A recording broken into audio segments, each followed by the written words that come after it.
Hello and welcome to episode 278 of AvTalk. I am Ian Petchnick here, as always, with Jason Rabinowitz. And Ian, how happy are you that you weren't traveling this week in the U.S.? Oh, I honestly don't think that I could be any happier than I am that I was not traveling, especially Friday, Saturday, or Sunday of this week. Or Monday or Tuesday if you happen to be a Delta passenger. But we're getting a little ahead of ourselves. But how are you otherwise? We'll get there in a minute. You know what? I mean, I'm okay, all things considered. A little coming out of a hidey hole after what happened last week. I thought this was going to be a much different show. I thought that we were going to go full in on Farnborough. We had some great stuff lined up and still do, but we're just going to talk about a bunch of other stuff first. Later in the show, we're going to talk, my colleague Chris Lomas sat down with Gary O'Donnell, who has led the Airbus A321XLR program from the beginning. And they chat about the A321XLR receiving EASA type certification, what went into that, what leading an aircraft program is like, and where the A321XLR goes from here now that it has been certified by EASA and looking forward to delivery to the revised launch airline Iberia later this fall. So that's coming up later in the program. That's exciting. It's been a long time since we've had an interview, and we're coming in hot with this one. This is a particularly good opportunity here. Absolutely. Yeah, I'm looking forward to hearing Chris and Gary's conversation later in the show, and we'll tie that into what's going on at Farnborough right now. But let us rewind to Friday. Which feels like an eternity ago at this point. I just want to point out that Friday, so we're recording on Wednesday, the 24th of July. Friday, the 19th of July was 12 years ago. At least. There's no way to prove how long it's been because your computer might still be broken, so you can't pull up the calendar. We have no way to know. But what happened here was unknowable. Early Friday morning, a company that I have never heard of before, and you've probably never heard of before, but a lot of corporate IT security outfits have heard of before, called CrowdStrike. And I'm sure you've heard this story a million times by now. But CrowdStrike released an update to its IT security software, which led to the great blue screening of death. Every sector in almost every part of the world that isn't sanctioned away from having this company do its IT security, which I guess Russia and I don't know, some other countries lucked out in this case, but there were impacts across every sector from aviation to 911 call centers, to railroads, really anything that was running Windows and used this technology came to a halt. That doesn't mean everything stopped. Some airlines either didn't use Windows for the core of their technology, or some airlines may not have had automatic updates turned on and were able to, thankfully, fly under the radar in this case, so to speak, and they weren't impacted at all by this case. So what happened is that CrowdStrike is basically an IT InfoSec piece of software that's layered on top of Windows that has very, very high-level access to what's known as the kernel in Windows. And this update, a very minor update apparently, or a very minor flaw in this update went wrong. And that sent anything Windows-based with the software that received that update into an unrecoverable boot loop. And when you have all of your systems, like these major airlines do, based on Windows, and that all stops, the entire operation comes to a stop. So it's not just the gate agent's computers stopped working or the flight information screen stopped working. It was the core technology of the entire airline operation that stopped working. And once they figured out what had happened, they had to figure out and get directions on how to resolve that, which apparently was very time-consuming, very involved to get these core systems operating. And some airlines were able to recover a lot faster than others. American, Delta, United, at least in the US, all had major impacts on Friday morning, but most of them were able to do what they needed to do to get the operation back to some semblance of normal. But other airlines, mainly Delta, could not get a hand on the situation, and things kind of snowballed out of control and have just recovered today on Wednesday, July 24th, where Delta's operation has finally stabilized. Yeah. What made this particularly bad for Delta was that Delta's crew scheduling system was taken offline. And that has previously happened to another airline, Southwest. But two things went really wrong for Delta here. One, it took their crew scheduling system offline. And because of how long it took to re-enable all of these computers, because each computer, each box had to be done manually. You had to go in, delete a line of code, and restart the machine for each machine. I was actually talking with my friend earlier in the week who works in IT for a very, very large healthcare provider. Buy them a drink. And he did not have a good weekend because he spent his entire weekend working. He works on servers. So thankfully, he just had virtual machines and was able to do things virtually, but it was still very time consuming. But he had teams going floor by floor in hospitals around the country, rebooting individual machines. And that's what made it so much more complex for airlines because, yes, there are servers that run things like crew scheduling and aircraft tracking, but down to the individual airport level, there is way more behind the scenes running Windows on little PCs than you would think. Pretty much every single sign and display and touch point that has any sort of technology embedded in it apparently runs on Windows. And every single one of those little devices, a human being has to physically go to this machine and fix it, which is not something, I don't know if that's ever happened before. Like realistically, probably not. Yeah, I don't know. I mean, I guarantee there's going to be 20 years from now, there's going to be a screen in an airport somewhere that still has the blue screen of death from this weekend's. Globally, there will always be a screen somewhere displaying to the public a blue screen of death as a result of the CrowdStrike like a living museum update. Because there are some machines that companies will just deem this thing is too remote. It's not important enough to physically send a human being out there to fix. It lives that way forever now. The other thing about Delta's issues is an issue that Southwest didn't really have to deal with. Because if you're a Southwest pilot, you fly the 737.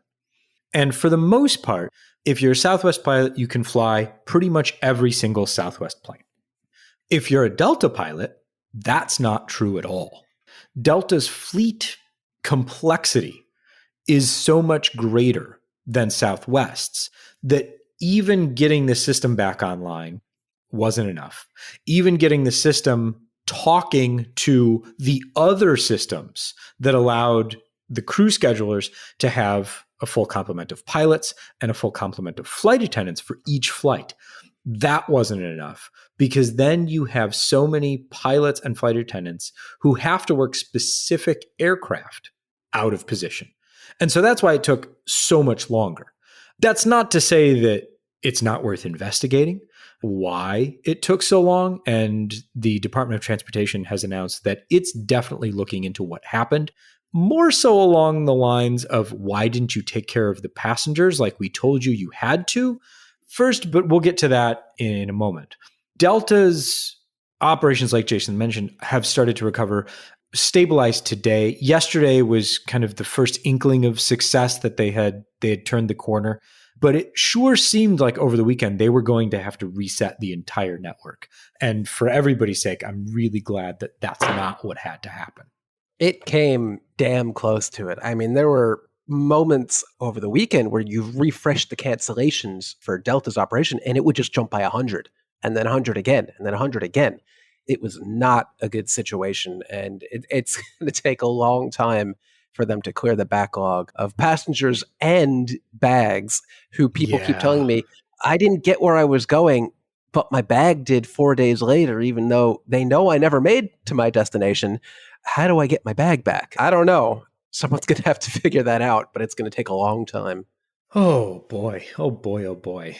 So let's talk about Delta's communications regarding... What communication? Okay, that was easy conversation. Yeah.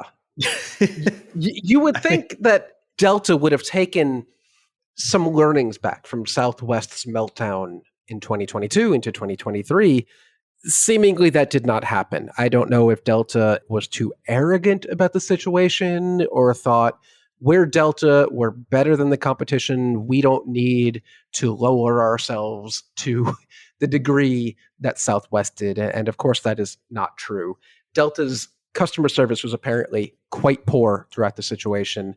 Lines of hundreds of people deep, core technology failing even when the systems were brought back up. So passengers were just simply unable to rebook themselves or cancel. Or I think Brian Summers reported that his family was flying on Delta. And even though he knows all the tricks in the book, as someone like him would, he wasn't able to rebook his family because there was phantom availability that you see it's there, you go to book it, and then it disappears before you can actually get it to confirm. So really frustrating time for passengers. And the releases that Delta was putting out really never took any responsibility for this issue beyond saying, due to the CrowdStrike issue, and because of the CrowdStrike issue, and because of a third-party vendor technology issue, without ever saying, yeah, the technology went out, but our own systems were unable to cope and unable to recover for days, unlike American, unlike United, unlike all of our other peer airlines. Literally,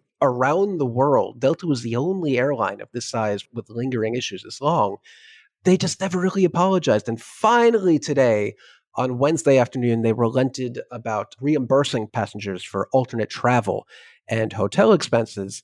But that took days and days and days to do, and they went about it really poorly. There's conflicting messaging on their website about whether or not they would actually cover stuff like that. There's not a dedicated portal to submit expenses like Southwest did back in 2023. So just overall, really an unimpressive response from an airline that's supposed to be this premium brand that just days before this incident, in its earnings report, which was quite good, said that the Delta brand is strong, our passengers are loyal because they know we're reliable, they know they can trust us. And it turns out when push comes to shove, none of that was actually true, which is really disappointing. Yeah, I mean, Delta's, and we've talked about this rather recently, Delta has positioned itself as the premium airline. They've gotten into this kind of upward spiral with United, where each is arguing that they are the premium airline in the US. And when push came to shove this week, where were they as the premium airline?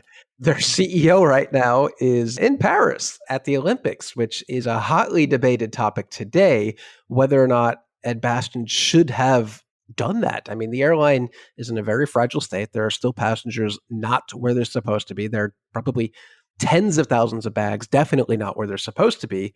And personally, I think that sends a really poor message that the job is not done. Your entire company has been stretched thin, stressed out there on the front lines, helping passengers with limited capabilities. And before this disaster of operations is really behind them, their CEO is off at the Olympics. Granted, Delta is a major sponsor, but did he really have to get out there for the opening ceremonies and opening day? Could he have not delayed it a bit further and just gotten out there, even if just ceremonially get out there and help some passengers on the front line be visible, because he has not been visible at all whatsoever, which was a major critique of Southwest's C-suite during its own meltdown. And it's just another case here of Delta seemingly having learned nothing from the Southwest meltdown not all that long ago. Really just disappointing across the board. Yeah. I think that it's absolutely worth mentioning that Delta's frontline employees have done a fantastic job. Whether or not they wanted to, they weathered the storm right. And they helped out their passengers because that's their job and that's what they did. What their CEO was doing behind the scenes, I don't know, presumably something, but nothing in the public eye, which is just not good. Yeah. We've mentioned Southwest a couple times in the show already, but let's talk about what happened, 10 days ago now. Again? I feel like we have to replace the bi-weekly Boeing bungle with the bi-weekly Southwest what did they do now segment. The same thing they did before, which is incredible to me. And again, there's an investigation that will hopefully get to the bottom of why this happened. So it could be an entirely different reason. But what happened is very much the same as what happened in Oklahoma, which is very much the same as what happened in Hawaii, which is a Southwest Airlines flight flew way too low for where it was supposed to be. The FAA is currently investigating this incident that occurred on the 14th of July when Southwest Flight 425 was on approach to Tampa International Airport in poor weather, and it flew as low as 150 feet, 4.8 miles from the runway threshold. And that's according to the granular ADS-B data that we downloaded and processed after the fact. The pilots conducted a go-around and ended up diverting to Fort Lauderdale, and then the flight returned to Tampa a short time later after spending some time in Fort Lauderdale and landed without incident. When they were flying over the north side of the Campbell Causeway on approach for runway 10 at Tampa, you're supposed to be at roughly 1,200 feet. They were at 150 feet. I'm pretty sure there are some ships out there that are taller than 150 feet. So that's really concerning. I mean, this, again, was caught by air traffic control and a low altitude alert that they received in the tower. They said, Southwest 425, check your altitude. And they did, thankfully. Air traffic control asked, are you going to go around? And then Southwest, yeah, we're going to go around. And so they went around and then went to Fort Lauderdale. Weather at the time was poor, but I'm not sure that comes anywhere close to explaining why they were at 150 feet, nearly 5 miles from the runway.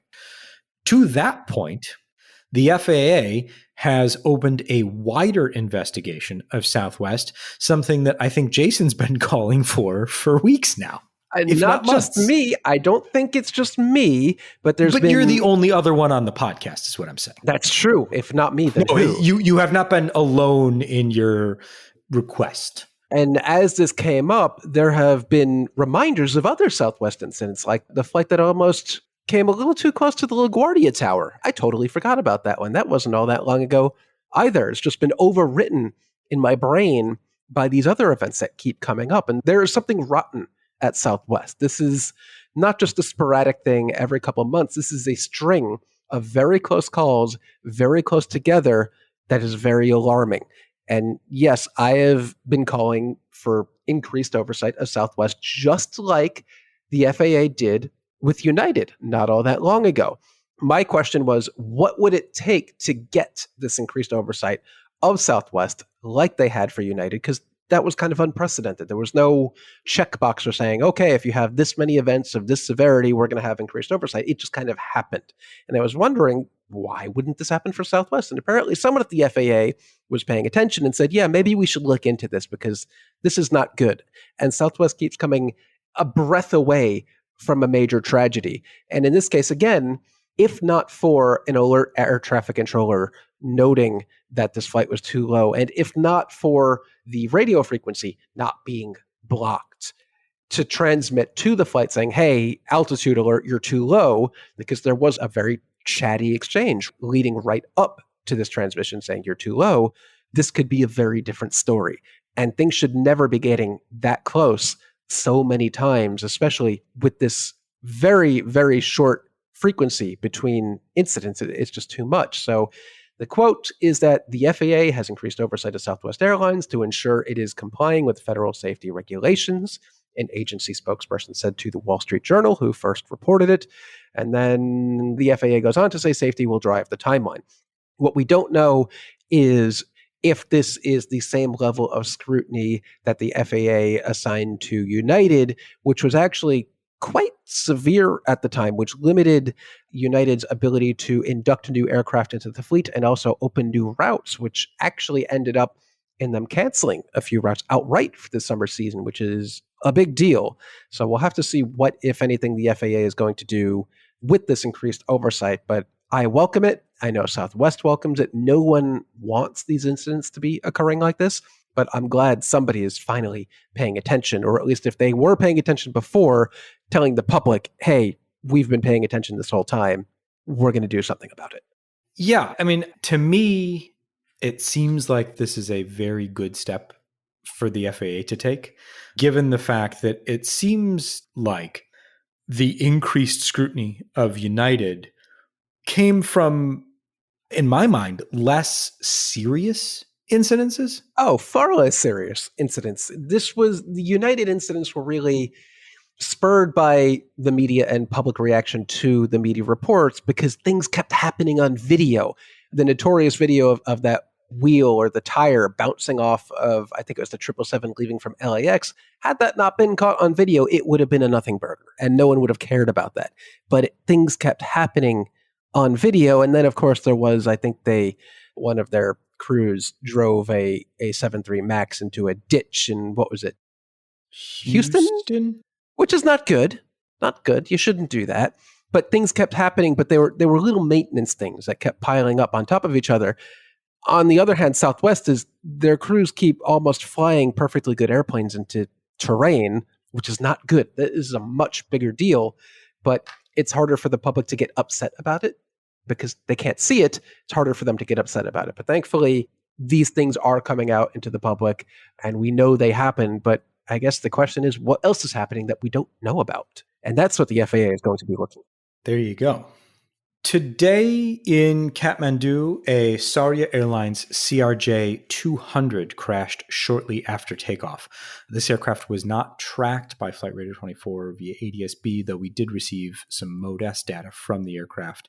Video from the airport shows the aircraft taking off and then immediately rolling to the right before crashing after the end of the runway on the east side of the runway there.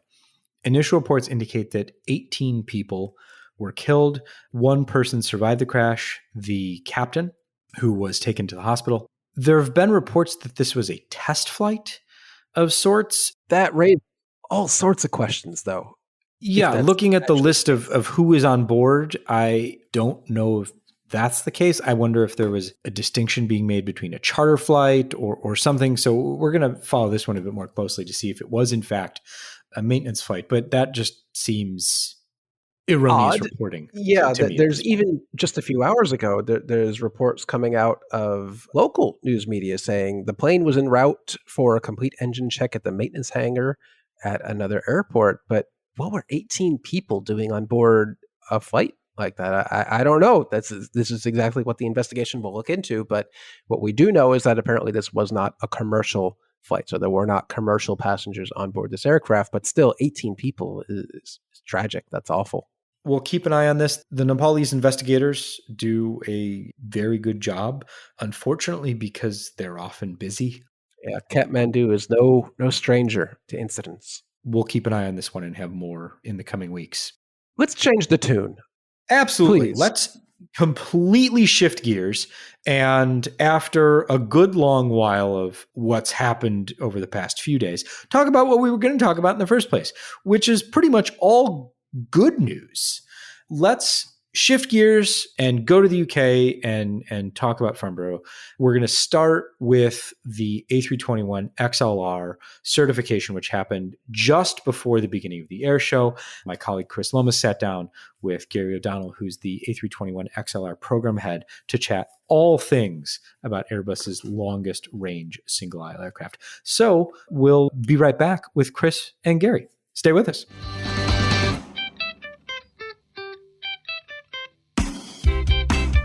Gary, first of all, thanks so much for taking the time to talk to us. It's going to be really interesting to hear more about the XLR and your experience of leading that program. So you're the head of the A321XLR program. Firstly, tell me a little bit about what that looks like day to day. What do you actually do? Okay, yeah, so thanks for the interview. My role really spans everything from the initial spec of the aircraft and supporting the sales, right through to developing the aircraft, developing the industrial system, which is the factories, the jigs, the tools, and supporting the team to develop the entry into service, the customer support areas. And then at the end of the day, I have to make sure that the engineering drawings are delivered to the production sites, so the production sites have the means and the tools to build the aircraft and all the components. And at the end, to be able to get that certified and deliver it to the customers in a good way. So really, it's the full 360 span of everything that's needed to develop a program. Great. And what does the certification and the entry to service for the XLR mean to you personally, having seen that journey from start to finish? For me, I've been in a very lucky position because I started the development of the XLR right from day zero. So right from the initial question, if we could do something with the 321 to make it fly longer. So after, for me, 6 years, because we did a study for a year before we launched it, 6 years of my life, I've seen everything from the initial ideas right through to having this aircraft certified. Along the way, and the bit that really motivates me is every week, every meeting, working with teams from all over the world to face difficulties, find solutions to the problems, and have the little wins every week. So the big milestones like first flight, certification, first delivery are very, very important to me and the business. But to be honest, I get more joy and motivation from our dealings every single week with all those people, engineering, suppliers, industrial, certification, everybody, customer support. So it's a huge, huge milestone, and it's sort of the end of a long journey. So it's a bittersweet. You're finishing those great relationships and great discussions, but on the other side, you've got the sense of accomplishment of something huge that you've really taken an aircraft development from zero to delivered.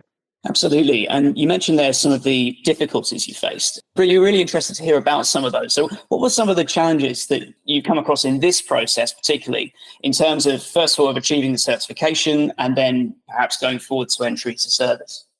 Yeah, so when we launched the aircraft in 2018, we had spent a lot of time looking at all the previous developments that Airbus has done and looked around the way the industry works. So we took a very proactive view on how we launched the aircraft in terms of we had some strong values around collaboration with everyone who needed to be involved. So that needed some sharing, overall transparency, including really early engagement with the authorities and making sure the team were quite balanced, well-being, mental health, physical health. So we used the project to instill a lot of strong values in the way we work, which was fortunate because not so long after that, we hit COVID. So we developed this aircraft through COVID.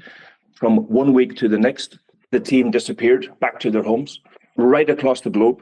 So we had to operate for some months in that mode before we could get our offices into a way to accommodate the team safely back in different groups at different times. So that was completely unforeseen, of course, but trying to develop an aircraft and not slow down so much during that period was very, very interesting. Then midway through our development, we had a change in strategy from the certification authorities, the airworthiness authorities, both in America with the FAA and the EASA. So we had to pivot. Whilst we had aircraft in the FAL flight test ready to take off, we had to really pivot and understand how do we now completely adapt, keeping our collaboration, transparency, and the willingness to make sure we do the right thing and absorb that. Then we had the war in Ukraine, which had a big impact to a lot of our businesses, a lot of the factories, because we built several factories as part of the XLR. We had a huge amount of jigs and tools, which are made of steel. So the supply chain got hugely disrupted. So I think we've been tested numerous times on this project. And I think it's a testament to how the team came together at the start with these values and this closeness and this openness that we were able to sort of ride over the top of some of those things with huge support from our very senior management to keep the XLR moving. So any aircraft development is tough. You face numerous technical issues that you have to manage every day. But then with the XLR, we had those global issues on top, which were putting extra pressure on our back. So I think to be at the situation where we're now certified is a huge, huge testament to the way the teams work, as well as their technical skill. Absolutely. Interesting to hear how those supply chain issues don't just affect the components that go into the aircraft, but the components that build the aircraft as well. Really interesting perspective. And of course, to hear that you're probably, I think, the only manufacturer from start to finish there who's developed a design throughout the pandemic. Really interesting to hear. So the aircraft's now certified. We're probably weeks away from the first flight with Iberia, which we're all very excited about. What will you and the team be focusing on in that time, in the run-up to the first flight? So I've got 4 key objectives in the way I manage the project. The first one is we have to make sure that everything is fully certified. So we have the certification, the type certification of the aircraft behind us, but we still have a lot of customization mods for that the airline need. We have other aspects that we need to certify, a lot of detailed parts after the type certification before EIS. So we still have the certification, and in front of us we have, of course, the Pratt certification, which comes towards the end of the year. So test and cert and engineering is still a very strong activity that we need to continue to polish. The second work stream is making sure that all of the industrial activities are finalized, which means that all the little lessons, all the little fixes, which are not affecting the aircraft, but affects the efficiency of the production system, we have to fix those and seal them in documentation and make sure that the process runs smoothly. And then the third part, which is maybe the biggest part for entry into service, is making sure all of the customer documents are there, the flight manuals, the repair manuals, et cetera, We have thousands of those documents to make sure we transfer to the airline. And then the fourth one, so for me, the first delivery to Iberia is a big event, but I've got hundreds of aircraft to build, and I've got a number of factories that I need to finish in order to ramp up. So the biggest challenge for me is the ramp up and making sure that all of the engineering learning is done, that all of the manufacturing processes are very mature, that all of the customer documents for all of those future airlines are ready, and then we need to keep the machine moving. So the EIS is a big event, but it probably takes 20% of my focus today because everything else for the future ramp up and the success of all those extra airlines is still a huge amount of work. So you're always kind of looking for the next step. You're always planning 2 or 3 steps ahead. At least, yeah. My job is to really, number one, enable and support the team to do the job today, but mostly to look and anticipate the next year, the next 2 years, to make sure that anything that could go wrong, we test it in a test center today, and that could be building physical mock-ups of new things that are coming to make sure that they're very, very mature, and the operators, the production operators, have the chance to play with it before we drop it into the main shop floors. So always looking forward. So just then, actually a question whilst I think of it on the documentation side of things. You mentioned there's thousands of these documents. First of all, interested, what do those documents actually contain? I know there's a lot there, but what are the kind of the really important things? And are they mostly digital, or do we still have to legally provide a lot of like paper documentation? So they're all digital from our side, and then it really depends on the airline what they want to receive. So some do take paper. We do work with a lot of paper, and it's one of our ongoing workloads to make sure that we convert everything to digital. So it's not so much the being able to create it digitally, it's already happened for years. It's been able to embed it in an airline, because those documents, if you think maintenance manuals are one of the key documents, which basically, like with a car or anything you buy, any product you buy, you get your instructions of use. Those are the maintenance and the operations manuals are very important. We then have the more technical specialist manuals like the structured repair manual. So if an airline has a problem in service, there needs to be clean documentation of what you can and cannot do. And of course, we support this from our base to make sure that we can support those discussions. There's flight ops manuals. There's the operation of the aircraft from the pilot's perspective. So every single thing that you can consider to run an airline is documented, including the crews, et cetera, et cetera.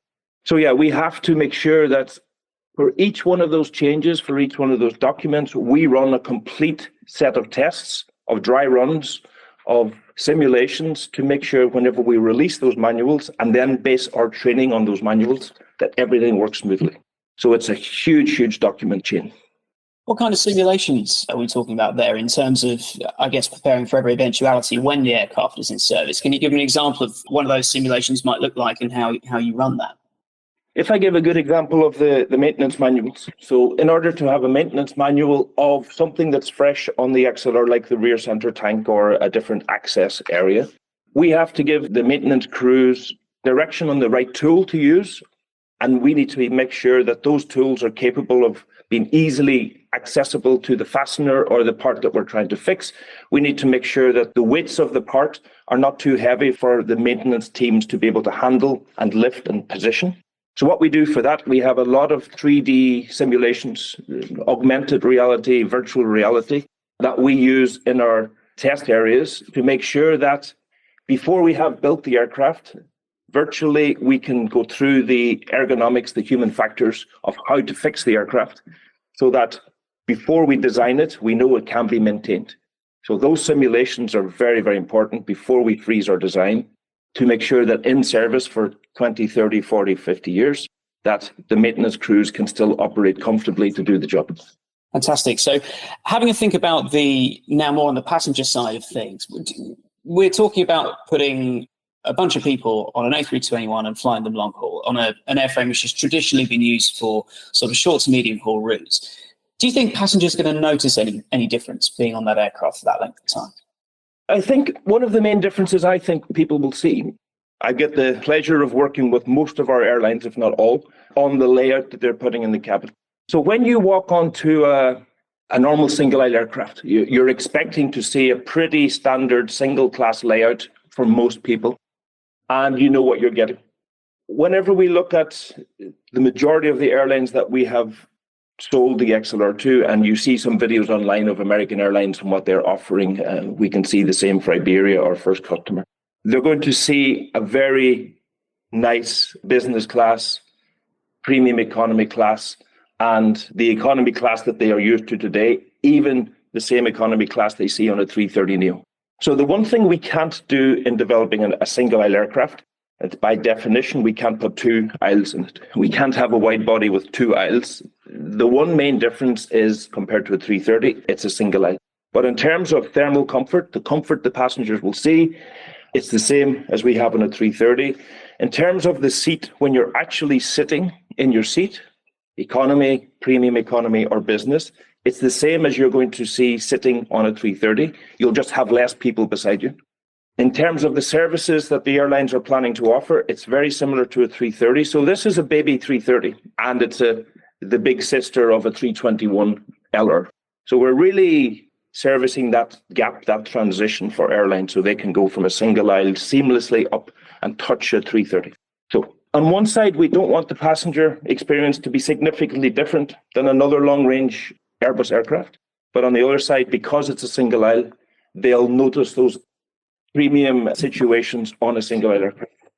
So that homogeny between the 330 is really interesting. So essentially, you look at it as you said, the bigger sister of the LR and the baby A330. I think that's a great way of looking at it in terms of the passenger experience. So finally, the XLR is sort of frequently tipped as a game changer in terms of long range, narrow body capability. What impacts do you think the XLR will actually have in practice on the market in the short to mid-term? For me, as the program manager, I see the XLR as a machine that can be used by airlines for transporting people. So that's really my objective. And what we've tried to do in designing that aircraft is to make it as flexible as possible. I think we'll get maybe three different types of use. We'll get the airlines who are growing new routes, and they're going to try routes into places that are long range, that maybe a 321LR cannot reach, but maybe so far they're not fully confident that they have the passenger volume to go for a 330 or a 350. So they're able to take these long range routes on an XLR and then have the growth for bigger volumes in the future. So I think for me, this is one area, and this is going to be very, very big for the XLR. We see a lot of the airlines we're talking to in different regions of the world are talking about opening up routes into areas that they simply cannot fly today because they can't justify it. So this is one area. The second area, I think, will be for some airlines, they'll have the flexibility of a long-range aircraft that in the winter can fly skiing or can fly to specific areas. In the summer, they can pivot and fly to hotter climates. So this flexibility of being able to fly different routes in different seasons is also a big area. And then you have really, and it's about flexibility again, I'm going to say the same word, it's about airlines who know their routes, but they can fly the XLR on a 4-hour journey, or they can fly it on an 11-hour journey. So they have a machine that really can stretch short range, as we do today, right up to long range. And having that machine in your fleet gives you a lot of confidence and a lot of support that it can stand in where something else can't operate, it can stand in. But in itself, it can be a real strong workhorse with multiple turnarounds per day. Great. So really flexible products overall. Well, look, Gary, it's been fantastic to talk to you. I think we're all really excited to see the aircraft enter service, which we're eagerly anticipating with Iberia very soon.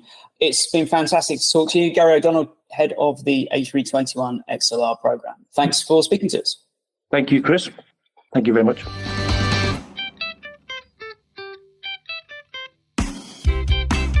Welcome back. Now that the A321XLR is certified, the next step is getting on board. Delivery is scheduled for later this fall. Hopefully we'll get a date soon. And then, Jason, we're going long haul. To Boston. With Iberia to Boston. Yeah, so the first routes aren't necessarily XLR specific routes, but it looks like they could go even further. Well, it's not even the originally intended airline, let alone anything that really leverages the capabilities of this aircraft. But for those of you, I know there are a few of you out there saying, transatlantic on a narrow body aircraft, no way, that's uncomfortable. I retort by saying, shut up. It's fine. I've done it. I flew JetBlue earlier this year on not an XLR, but an LR from Amsterdam to New York. It's fine. It's no different than a narrow body, than a wide body. Sorry. It's fine. If the price is right, you will deal with it. I don't see how 3.3 on a narrow body is any worse than 3.43 on a 777 okay, it's worse than 2.42 on an A330, but it's not bad. You'll be fine. You'll survive. If I did it, you can do it. All right, there you go. Let's look at some orders from this year's Farnborough Air Show. There were a lot. I did not see this coming. It seemed like we were going to be in a lull, but nowhere near even the low tally of the 2022 Farnborough Air Show, and not even in the same universe as last year's Paris Air Show, but still some healthy numbers. I'm just going to say Boeing came to play. They did indeed. Unexpectedly dominated the Farnborough Air Show. We don't know what the commercial deals are here. We don't know if Boeing was giving these aircraft away for free or buy one, get 10 free. Maybe, but whatever they did, it worked. And Boeing cleaned up, and Airbus was like barely and also ran in this air show, which is a real weird role reversal. It certainly is a change from the past few air shows and the biggest announcements. Boeing taking a full more than 60% of the total number of orders, Airbus taking just a third. Also, ATR was there. We'll talk about them in a little bit in the context of competition. But the 787, the big winner so far with orders for 50. The 777X also picking up some orders. Interestingly enough, this was part of a large, previously undisclosed order. Our favorite airline. From our favorite airline, previously undisclosed. That's Qatar Airways picking up 20 more. And some things that we already knew about, including Japan Airlines firming up some orders, but also some new orders from Japan Airlines. Korean Air taking some 777Xs, as well as some 787-10s. National Air Cargo becoming a 777 freighter operator with 4. Lux Air picking up a small handful of 737-10s. Eventually, Virgin Atlantic definitely camping into the Airbus order book with further A330neo options.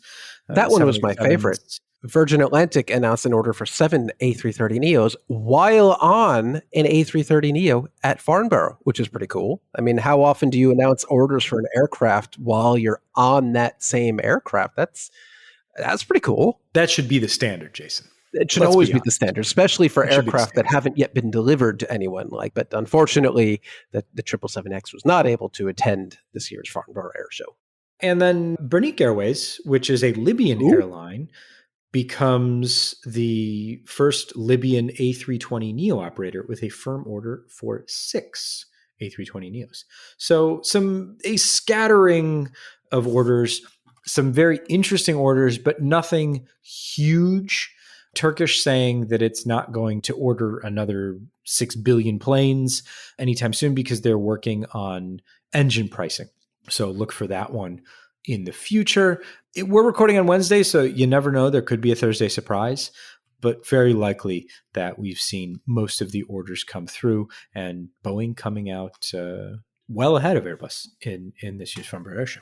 Yeah, really unexpected. And some other interesting orders. Druck Air ordering the A321XLR, the freshly certified A321XLR. And I guess they'll be embarking on long-haul operations. So that's not just a new aircraft order, but an entire new, I guess, business model for that airline, which is pretty cool. Yeah.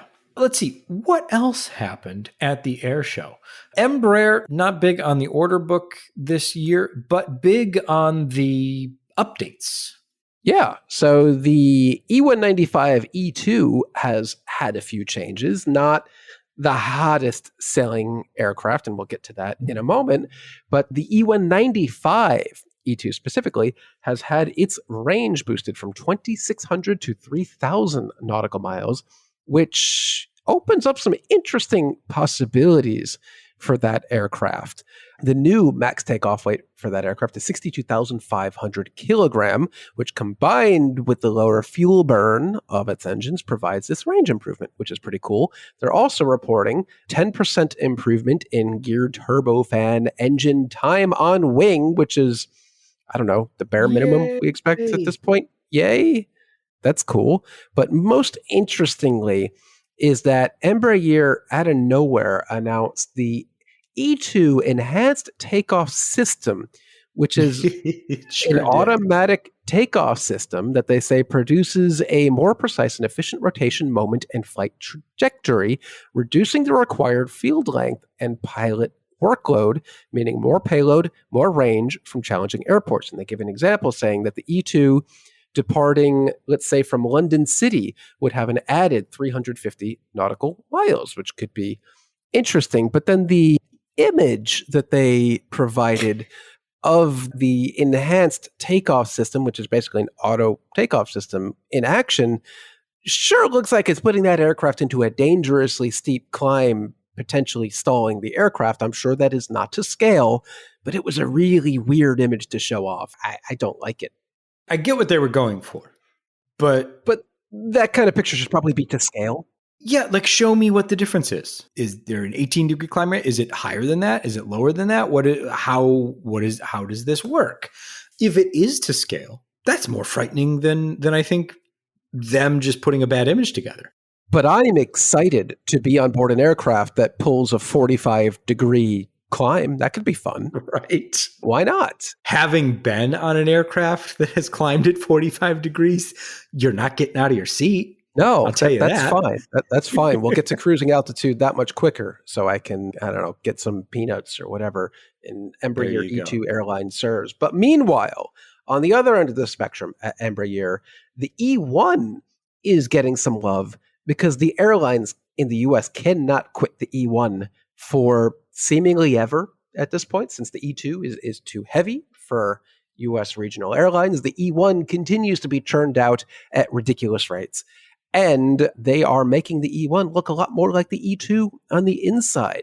So on top of adding additional seats on the E2, the E1 will now also mimic the E2 in terms of much larger bins. So they'll have a 1-to-1 overhead bin ratio, as well as mood lighting. Isn't that nice? The mood lighting I could take or leave, I suppose. But the bins thing, now you're speaking my language. Yeah, that's nice. Having been on a couple of E175s recently, they are remarkably the same now as they were 20 years ago. And I'd imagine Embraer didn't think it would still be churning out the E1 forever, like it seems to be destined to be doing. So it's good that they're going back and really giving the venerable E1 some love, because it's not going away anytime soon.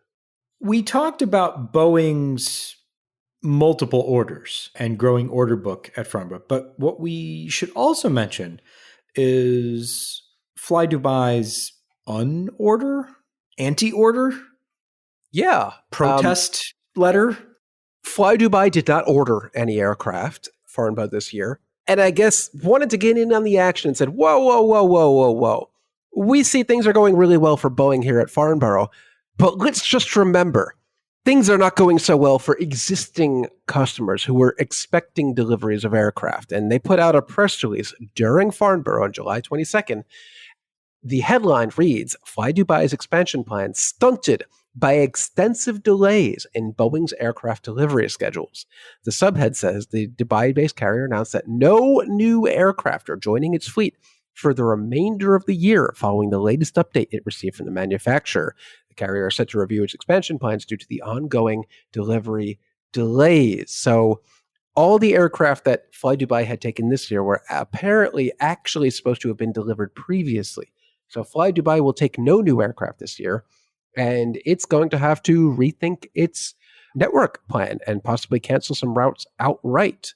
It ends by saying Fly Dubai urges Boeing to honor and renew its commitment to meet its delivery obligations. So not too often you get an airline not just putting out a press release saying, hey, Boeing, you're screwing up really badly, but also to really rain on their parade during the air show. That's bitter, and I like it. That's good stuff. Someone is very, very upset. I mean, I'd be upset. And if you were a passenger of Fly Dubai, you should be upset too. Let us wander our way back across the ocean and visit New York, which is soon to become Newark. I live there. In a certain sort of way. Jason, explain why, if you're flying through New York this week, you might be in for some headaches.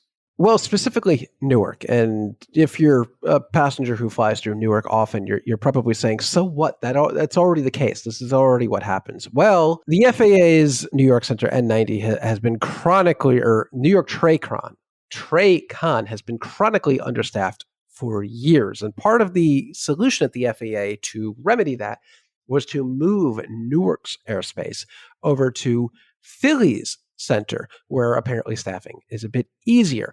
And this has been back and forth. Chuck Schumer, the senator, had gotten involved and stopped that for a while, but it now seems like finally, this coming weekend, Newark's airspace will be reassigned to Philly. And a pilot for one of the airlines that does a lot of flying in and out of in and out of Freudian slip there, in and out of Newark. Come on, if we're talking about Newark, we're talking about United.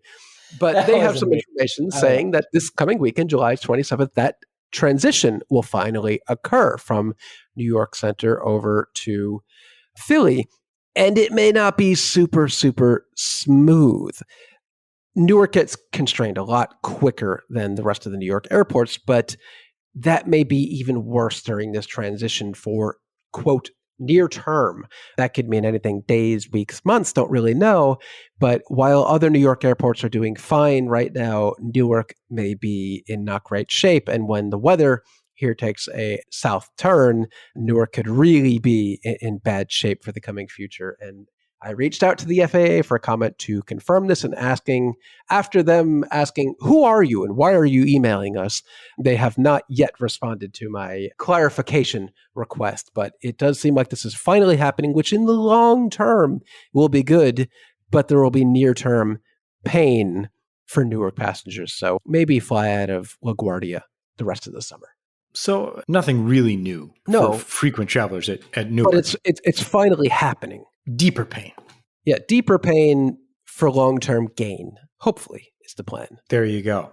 Let's close the show by going across the city into JetBlue's home turf of We're going to Queens. New York, JFK, and they are just not going to fly a whole bunch. But they're also going to fly a whole new bunch of stuff. So JetBlue's been in not great shape recent years since the court struck down the Northeast Alliance operation with American and then struck down the Spirit merger.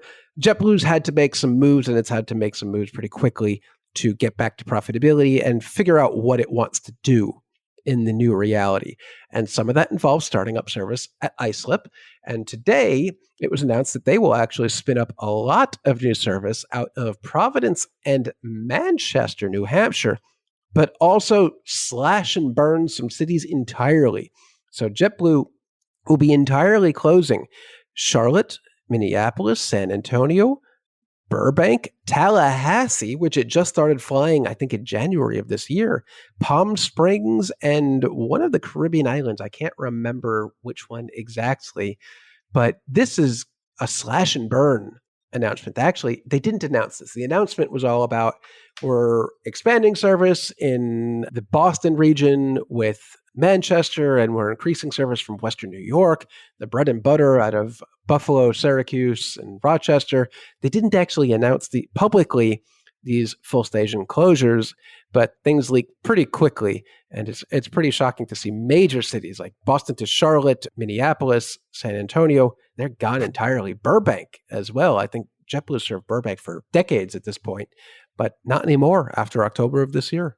It's a big adjustment. But I mean, some interesting new services and a lot of new Northeast flying and a lot of what seem like extraneous routes going away and extraneous cities. If by extraneous, you mean no more intra-West Coast flying, which is really what's happening here, which is probably good.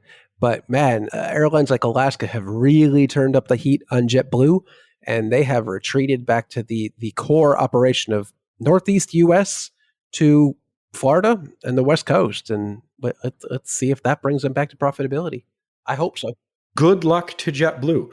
We will have a final update, Farnborough, next week. My colleague Chris is there during the show this week, so he's going to put together some things and we'll find out if anything more happened after we hit stop on the recording button, which always happens. And we'll see what else goes on the rest of this week. This weekend, I've said it in the past couple of weeks, but this weekend on Saturday, I'll be up at Oshkosh. So feel free to drop us an email at podcast@fr24.com if you want to meet up at Oshkosh on Saturday, if you're going to be there. And then we'll start looking forward to what's next for the rest of the summer and into fall. For now, this has been episode 278 of AvTalk. I am Ian Petchnick here, as always, with Jason Rabinowitz. Thanks for listening.